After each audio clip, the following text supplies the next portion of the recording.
of July. As y'all know, we're halfway through our early voting, and I pulled this off of WGRV today. So far, there's been 1,877 early votes cast. Of those, 1,831 have been for the Republican ticket and 46 for the Democratic ticket. Those were the numbers that were given today.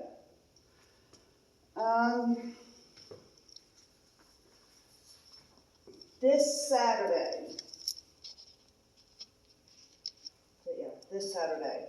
there is a Foundations of the American Republic Constitution course up in Johnson City at Calvary Chapel. And there's also one on the 30th, the following Saturday, right here in town at Oak Grove Free Will Baptist Church. Both of them are being presented by Jeff Cobble,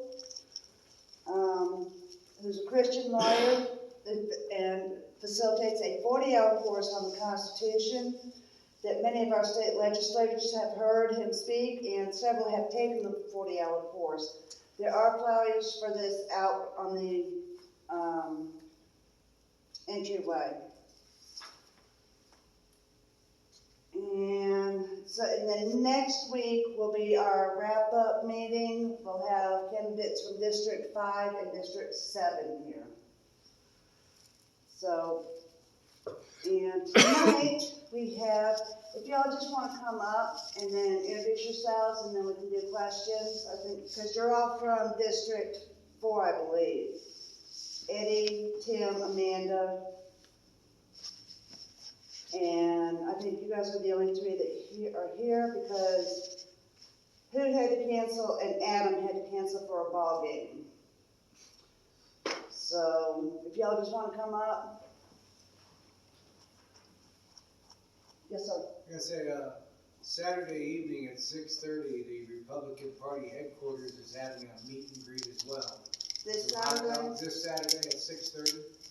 Okay, this Saturday at 6:30, the Republican Party is holding a meet and greet at, I guess they call it the Shed. Yeah, right across from Food City, Snaps Ferry, down the street from Peggy Inn. Okay, thank you. Come on, guys. What we're going to do is we're just going to have you go through and introduce yourselves, tell us your platforms, and then we'll take questions. You can stand up there, you rotate up there, or you can rotate with the mic. Go up here. Get out of the way, Mike. Okay, up first. My name is Amanda Beamer, and I'm running for. There we go. Better? Alright. Once again, my name is Amanda Beamer, and I'm running for District 4 County Commissioner. I am running for the Democratic ticket. I live out in the Camp Creek region. I'm married to my husband, James Beamer, and I have two beautiful children, Deborah and Jacob. And I have lived out in Camp Creek ever since I was born. The reason why I opted to run for commissioner is because the good Lord gave me an open door. And really felt like it would be a good opportunity to help with small changes and collaborative effort to be able to make changes to help our economic status that's going on in our region, in our county. I've noticed that, especially in our area, in Camp Creek, in that area,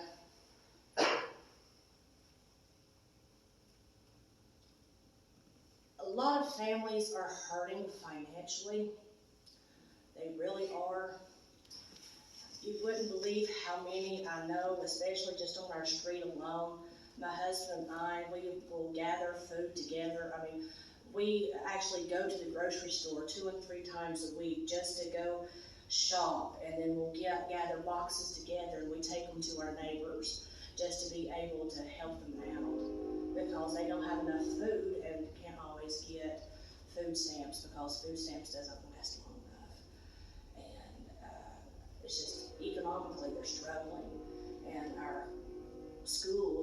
don't seem to always get enough funding. And I just would like to be able to help them and be able to see what's going on behind closed doors and with collaborative effort with the other commissioners to help make a better change and make it brighter tomorrow. So.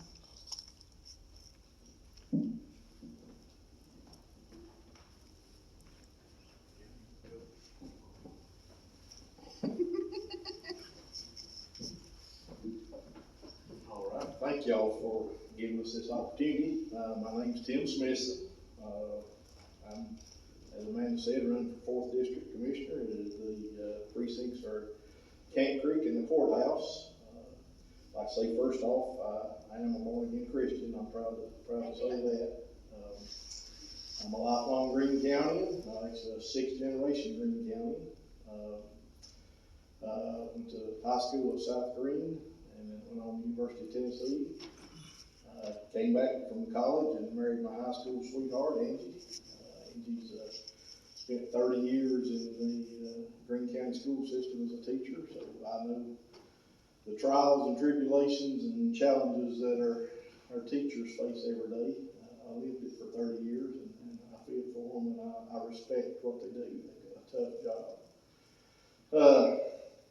I'm a lifelong farmer in the Camp Creek community, and about 2 years ago, I retired after spending almost 40 years in the business world. I worked in retail sales and management in the agricultural industry. I spent the last 12 years of my career as a general manager at Washington Farmers Co-op in Jonesboro.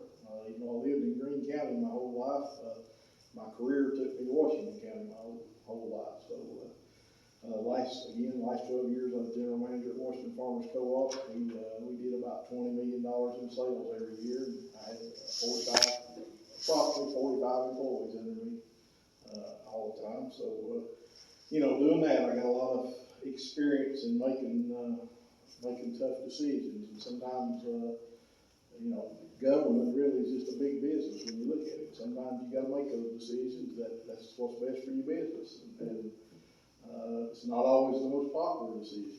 It's the one that, sometimes your employees especially don't agree with it, and your customers, but you gotta look at the big picture, and you gotta look at every side of it, and you gotta make those decisions.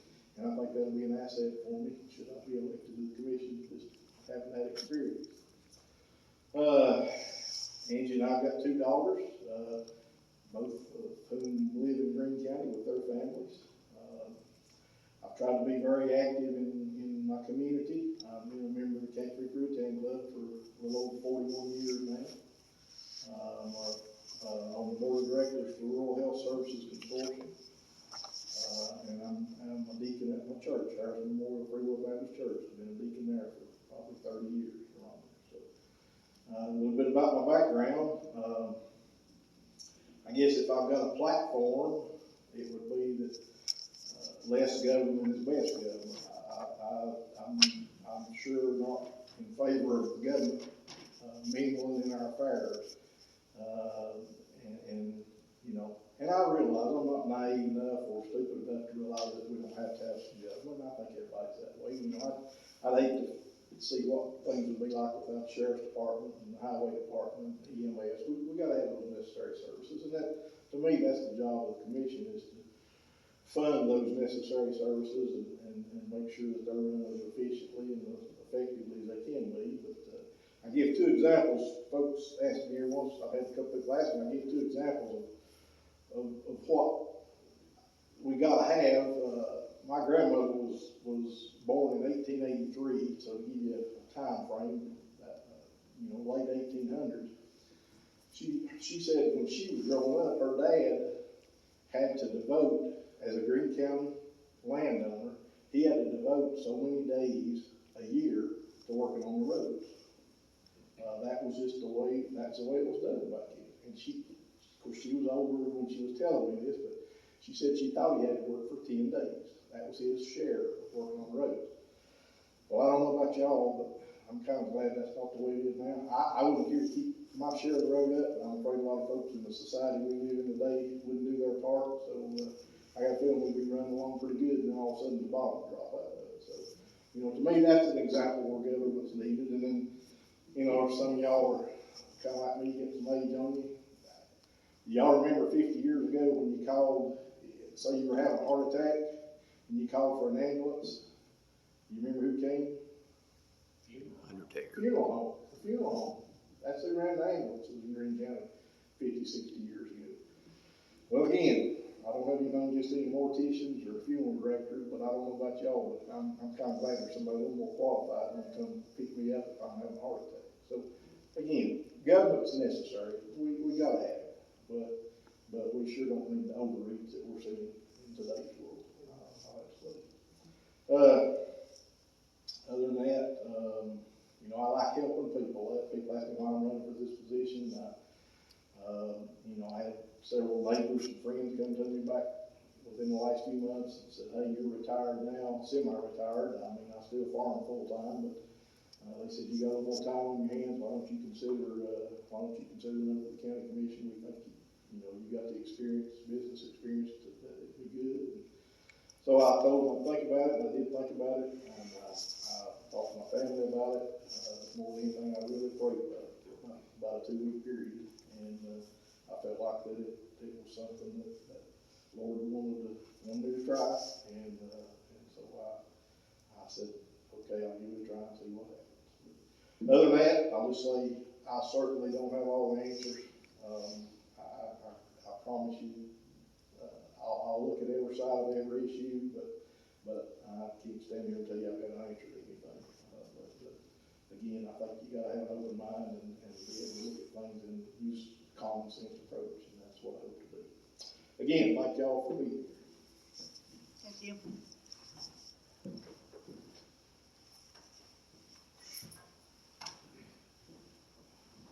I'm Eddie Jennings. I've lived in Green County the biggest part of my life. Had to leave out for my career in trucking for a few years, but I always returned to God's country. That's what Green County is. I've been from coast to coast. I'm gonna tell you, we don't appreciate God's country, what we've got. I've seen the Rockies. I love mountains. We've got the beautifulest mountains that you've ever seen. And I'm a previous commissioner. I've served on the commission for 4 years.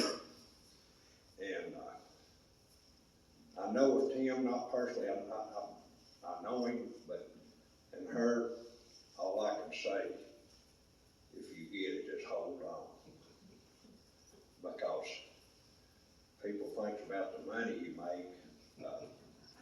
There's no money here. It's going to be, there'd be money flowing, but it's going to be flowing out of your pocket instead of in it, because you're going to make a grand total of $50. And if you do your job, you're going to spend $250. But I'm running as a Christian. I'm not running in the Green County Republican Party. I'm a Christian, true, conservative Republican. And I'm looking at the man back there, he told me something that I've repeated and repeated. Like Tim said, I'm not for bigger governments. Where government grows, freedom dies. And that's what we've got going on here. We've got people that are running on the opposite ticket just so they can get elected. And I admire you for that. 9 out of 10 people would run on the Republican ticket to win. And as far as telling you what I will do, I've been interviewed. I've had 2 calls from Knoxville number. I have no idea who it was asking me, well, how do you feel on this? And I said, well, wait a minute. First of all, I can't answer that question. Got a neighbor right there, Jane Ann, she can tell you, when a major subject come up, I called an open door meeting. I asked the constituents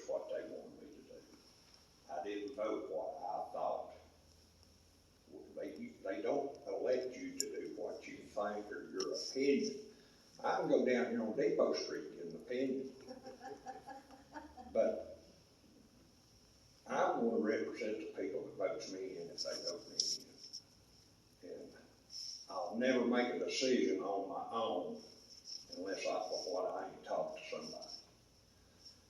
I abstained on votes. My wife works at the Green County School. She's bus drivers.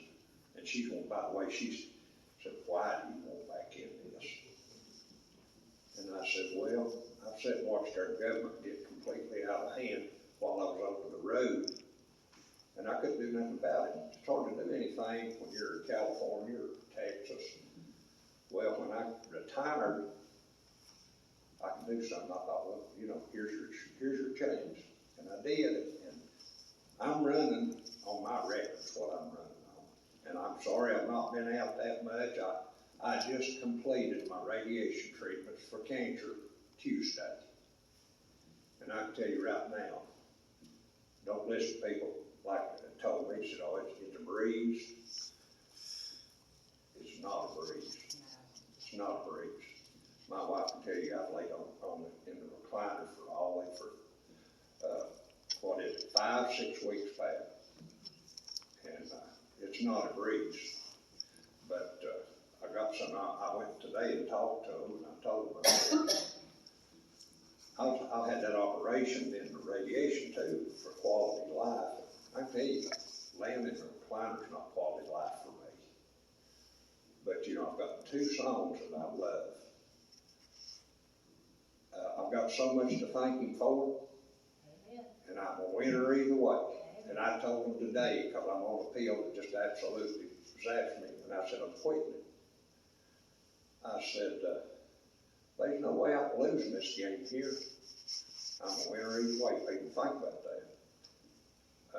We get a little off of politics, but I think it's more important than politics.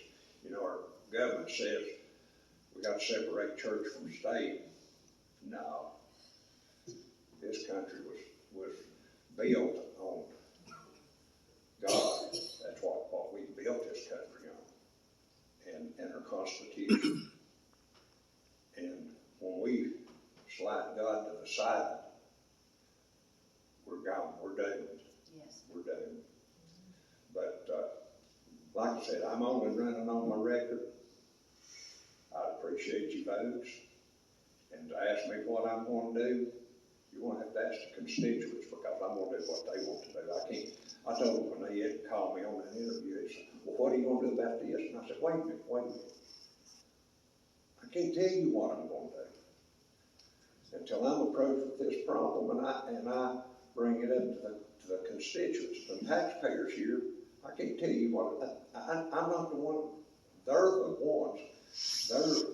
They talk about funding body. The commission's a funding body. They say, no, you all are the funding body. They can tell you that we're the funding body. We're not the funding body. We don't have it to fund if you don't get in your pocket and pay us. You're the one that pays the taxes. I'm going to always remember that. And that's a promise. The cards I give out, got my phone number on them. And you call me anytime. And I just want to tell you I appreciate the vote. And if you've all got any questions, you can ask me. I have a question for all 3 of you. Well, you know, like I say, I've been there before. And I can tell you, if you're a conservative, you've got a battle ahead. And Eddie, you kind of made me think about this. If you're voted in, do you plan on holding maybe like town hall meetings where you can talk to your constituents once a month, where you can keep them up to date? How do you plan on, as you say, talking to your constituents? If you'll ask around the District 4, I always have, and I don't know what I'm going to do, because me and my wife's talking about that. I live in Sunnyside, and our fire department, I'd always, there again, you dig in your pocket.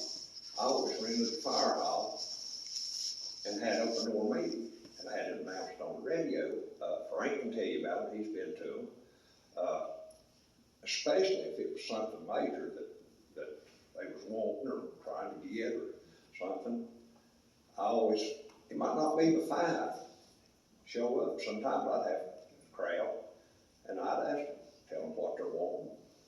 I'd say, now, how do you want me to vote? How many of y'all want me to vote for it? Raise your hands. And if I got 3 out of 5, I voted the way the 3 out of 5 said. And another thing too, I told them when I first run, we probably messed up. I messed up a time or two. Don't come and say, boy, you messed up, because I'm going to come to them and ask them what they think, what they want.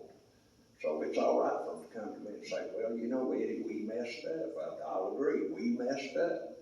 But I'm not going to do what Eddie Jennings thinks. I'm going to do what the constituents think. And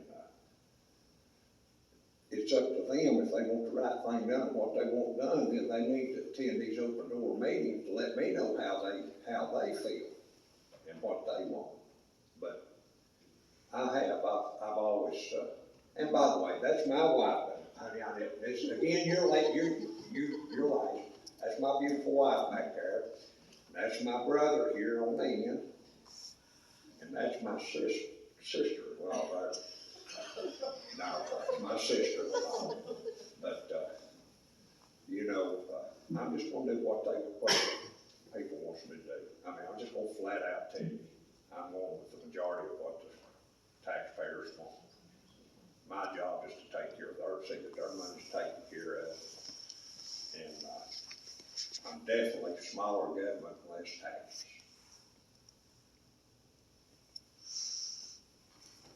Oh, what's your news too? Thank you.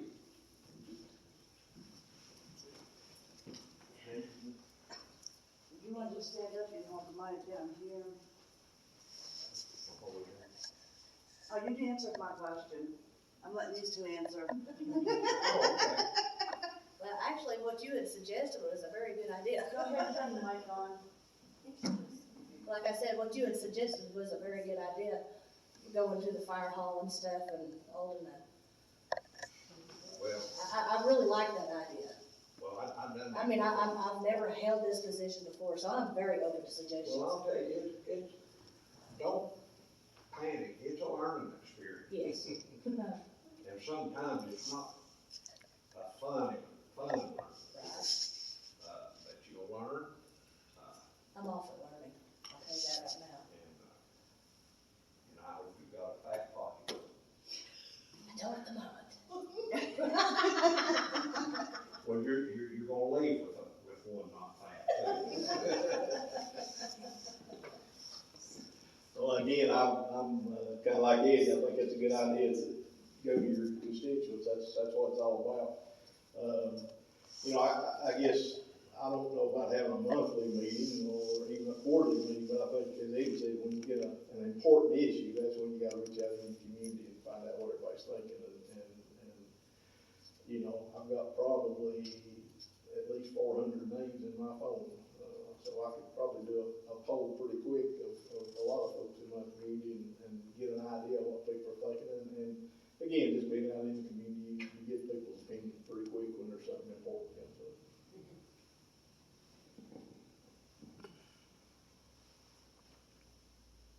Well, I have several questions.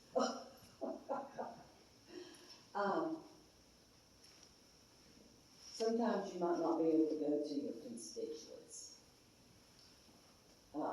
That's just plain and simple. Sometimes you have to just figure out what's right and what's wrong, just more or less. So number one, have any of you had a constitutional class to understand what the Constitution really says and what it means? I have not, and I've got a basic understanding of the Constitution, but no, I'm not a constitutional expert, and I will stand here and tell you. I'm not talking about expert. Yeah, but no, There ain't nobody but one that I think of is a real expert, and that's Mr. Caldwell. And that's a good idea, it actually is a good idea. I guess, from this, my perspective on this is, if you get into a constitutional question, then that's why you've got attorneys such as Mr. Caldwell, people that can guide you in that. But again, not everybody guides you in the same in the right direction. Right. So it's best to know the truth for yourself. No different than reading the Bible. You That's know, exactly if you don't right. know the truth. And that question's coming up. No, I'm no expert on the Constitution itself, but I have been studying and reading up on it, and do have a small basic understanding on what the Constitution says. I'm more learned on Scripture than I am on the Constitution, and what I've gathered thus far, the Constitution is based upon biblical standards, and Levitical laws, just the Levitical laws alone. Bottom line, the question that you had, if we were presented with something that we wouldn't be able to follow up with our constituents with, it would have to proceed with basic knowledge that we have within Scripture, and of course the Constitution and Bible truth that the good Lord has given us, and then also go into our prayer closet and say, hey, God, where do you lead us to? Well, I'll start off first of all. I've never seen a time that I couldn't, if they didn't get a hold of me, that I couldn't get up and drive to some constituent and find something out. I believe in the Constitution wholeheartedly. I had a little teacher, he's back there, Frank. He preaches at me every time he sees me, you know.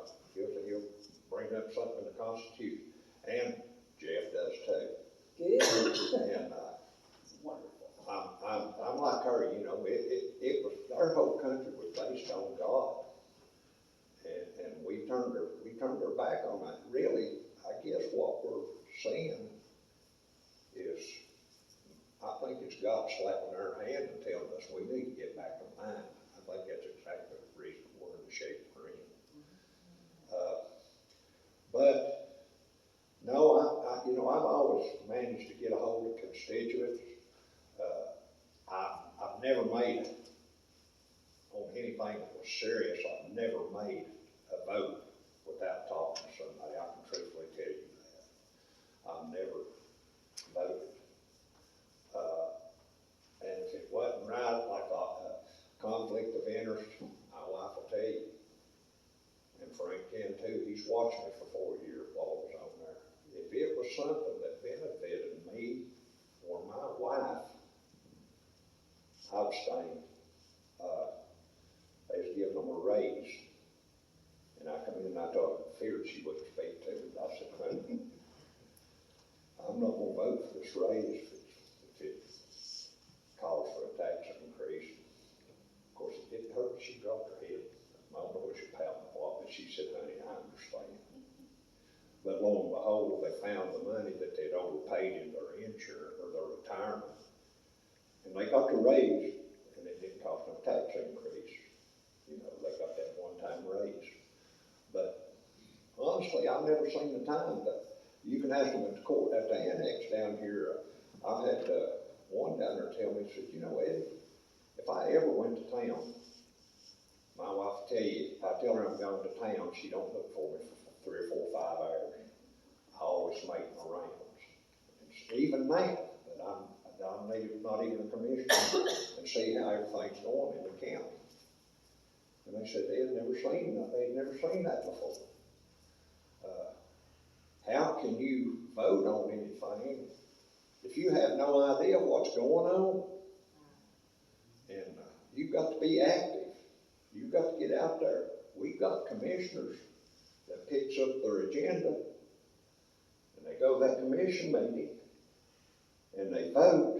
And I can tell you right now, commission meetings are real short now, but when I was in there, they lasted a long time. But, and they're home, and they're actually making money at $50, because all they've done is drove in there and voted like the good old boys wanted to vote. And back home, and they actually made money. That's just not me, and if that's what people want, I need to stay at the house. But did I answer your question?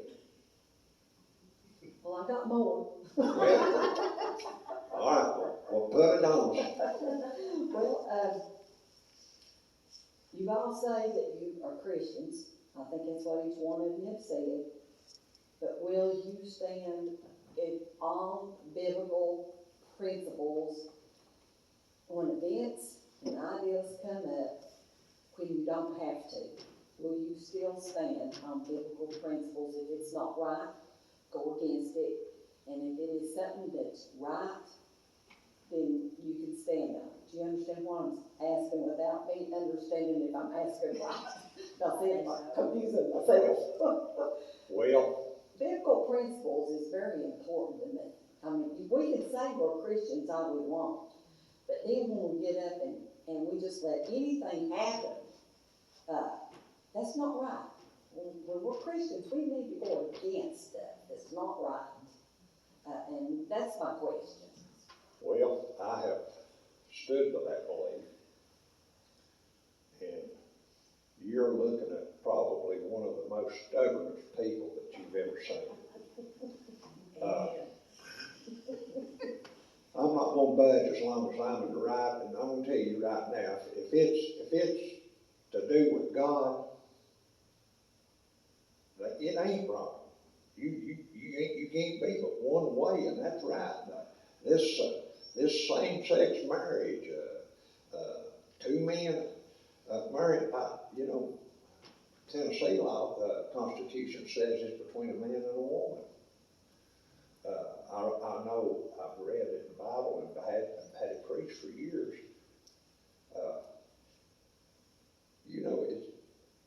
Look, he destroyed a city over homosexuality.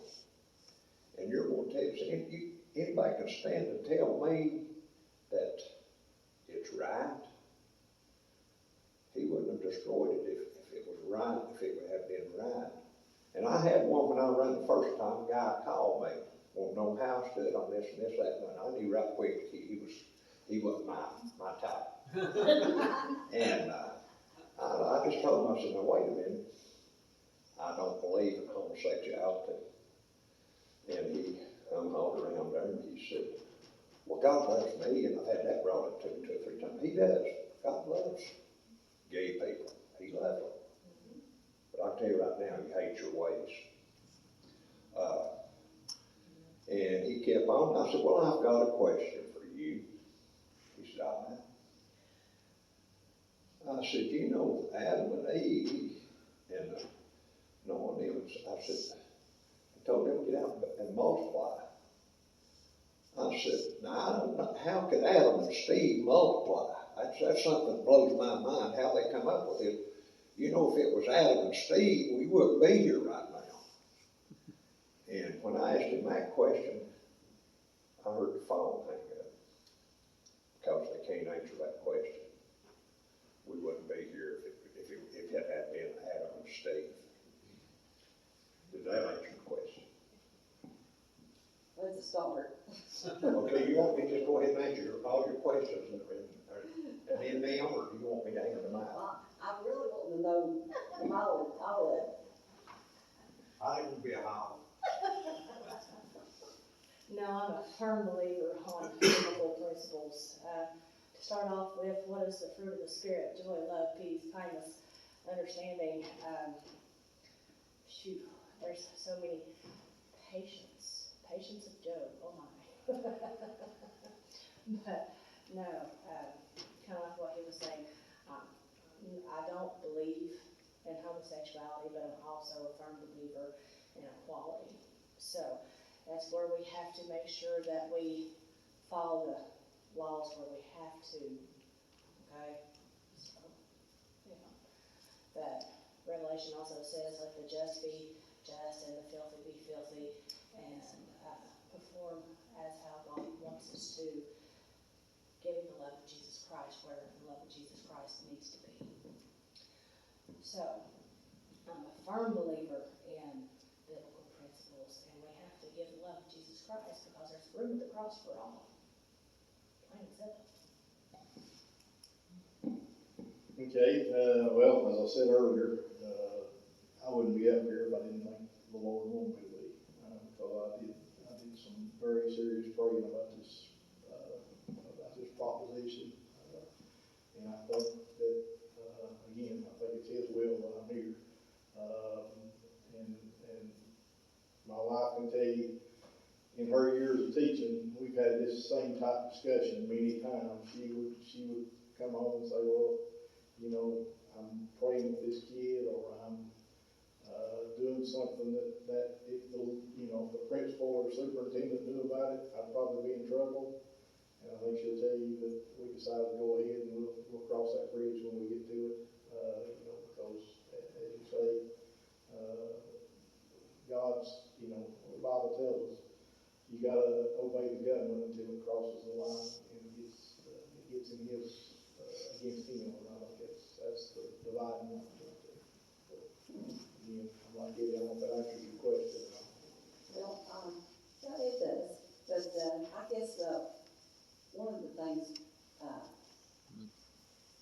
that I'm looking for is, it says, for in Matthew chapter 7, verse 1, judge not, that you be not judged, okay? Everybody says, you can't judge, that's not right. Well, I don't think that's right.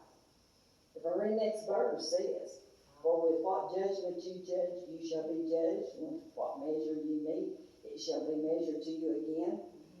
We need to be judged. We need to know if we are in the right path and if we're not. Because it should be God's way, right? And if it's the God's way, then we're right. Because it's what He says, right? Do you care if I say? Nope. That passage right there, okay, judge not lest you be not judged, is actually in reference to judging of the heart. Christ Himself is the one that judges the hearts and the reins of men. We have not the right to judge another man's heart and whether or not he's God's or not. But we do have the right. We do have the right to give a past righteous judgment on whether they are bearing good fruit or not. Right. And that goes back to what I said before. Are they bearing good fruit? Joy, peace, love, kindness, peace. Our attitude and conduct means Exactly. a lot. And I agree with that 100%. Exactly. And, you still have to judge yourself. God says, judge yourself. So that's what we need to do. And, I can't tell you if you're saved or not, Exactly. if you're born again. But if you're not living right, it's going to show. Mm-hmm. But I've got one more question, and then I'm going to hush, okay? I promise I'll be quiet. How would you look at spending, and the reason why I asked, I've heard, let me ask this. Comparing something that comes up in the commission meeting, you got $5,000 you got to spend here. Or you've got something over here you'll spend $100 for. How do you see about spending in the $5,000 compared to the $100? Because, if you spend $100 more than once or twice or something, it starts adding up just as much as the $5,000 over here. So what is your thoughts on how do you think you will look at cost? And that will be my last question. Do you want to start or do you want to? Okay. All right. Bear with me here. That's okay. Now, I have to manage finances for my household, my father's household, and before my sister finally went back home, she was on the ventilator and was on a trach, and I was having to take care of her finances as well. Okay, she's doing better now. She's back home and all that bunch of other stuff. But bottom line, she was, I was at one point managing 3 homes, okay, with finances. On top of that, I was also managing our Avon business as well. Okay, now mind you, the whole reason why we started the Avon business was not so much to really make money, but was to be able to get the discount to be able to provide the supplies needed between the households. You know, for the body wash and the shampoo and the deodorant and so on and so forth. So, now, with that said, I want to look at the finances as a whole, first off. And then I would have to look at everything as a dividend, see what items could be able to be supplied to the different areas. Is there any thing that can be able, now, mind you, with the finances that are provided through commissioners and stuff, I know there's no coupons, but I'm really big on coupons. Okay, money back. Okay, but there are programs out there to where you can be able to receive and give back, receive and give back, and receive and give back, receive and give back. And when you figured all that out, you can actually maximize your income versus just spending it out and then not getting anything for it. Am I making any sense whatsoever? Basically, if you're looking at it as a whole, I mean, like I said, the finances that you all have, I mean, I know it's different than what I've been doing at home, but I'd be able to look at it as a whole to see what dividends can be brought in versus what can go out, and then once it's all put together.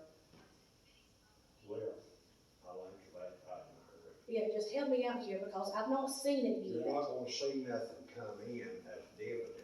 Right. Because your government is not a business. Right. It needs to be run like a business. Go ahead. It needs to be run like a business, but it's not a business. That falls back to what I said. You know, the bigger the government, the more taxes you got to pay. Basically, go ahead. But it's, you just got to use what you've got there very wisely, even if it's $1. Exactly. Or if it's $100,000, but that's just like wanting to buy land right up here at Snaps Ferry. And I call the commissioners all the time.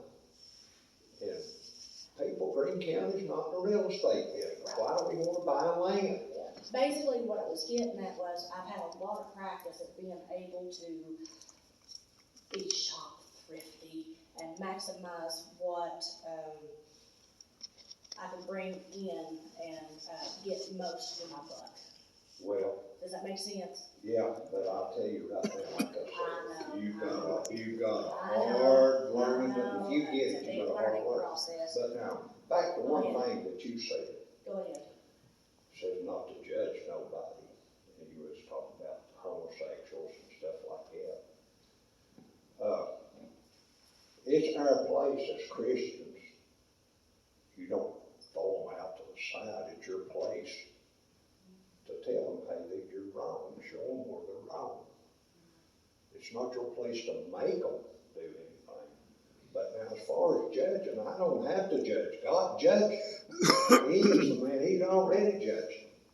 They are judged before they ever thought they were supposed to be a man and they're a woman, or a woman thought they were supposed to be, you know. They've already been judged. God judged. I don't have to judge them.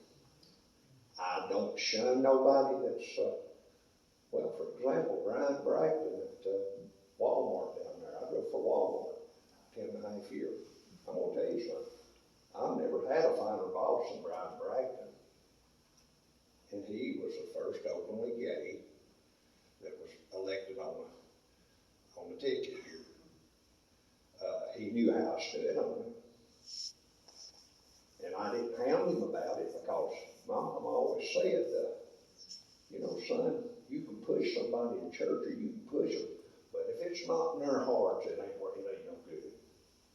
God lets you know when you're supposed to go to church, you know, when you're supposed to change the way of living. My granddad, he was pretty wise, and he told me something. That's the reason I never joined the good old boys. My granddaddy, and I hope you don't think that of me for saying, but he always told me, he said, son, said, son, you're kind of like the people you hang around, the company you keep. But my granddaddy always said, you know, son, said you can rub dog manure under your nose every day, and you'll eventually get to where you can't smell it. And that's true. That's true. I've been in cow manure. When I was younger, I had to haul cow manure. And Mr. Smithson said the same thing. Man, it was bad when you first started forking. But after you done it all day, you didn't even smell it, did you? So, I hope I answered that question. And no disrespect, you know what you said, but Like I said, you've been in the, it long. the gays and their way of life, we don't have to judge them. They've already been judged. Yes. Well, back to your question, I'll answer I'm a very detail-oriented person, maybe to a fault sometimes. And to your example, $5,000 versus $100, that'd be one of those deals that you just have to look at and say, you know, sometimes you might be better off spending the 5,000 and saving the 100. It all depends on the situation and what it is. And again, I'm very detail-oriented, and I think that'd be advantageous in that situation.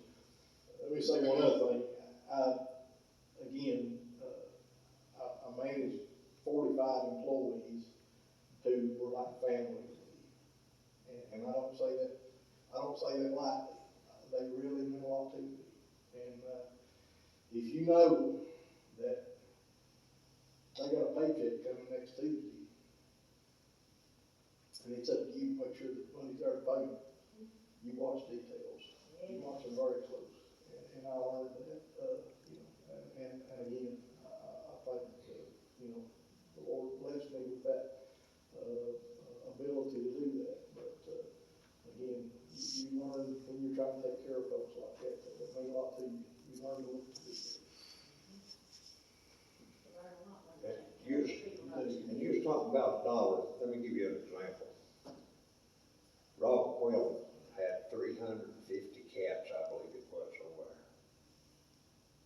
And you remember when they come up with that $1 increase on vaccinating dogs, you had to pay $1 tax. I promised people that I would not vote for a tax increase, and I never, the whole time I was sitting there, until they learned how to spend their money.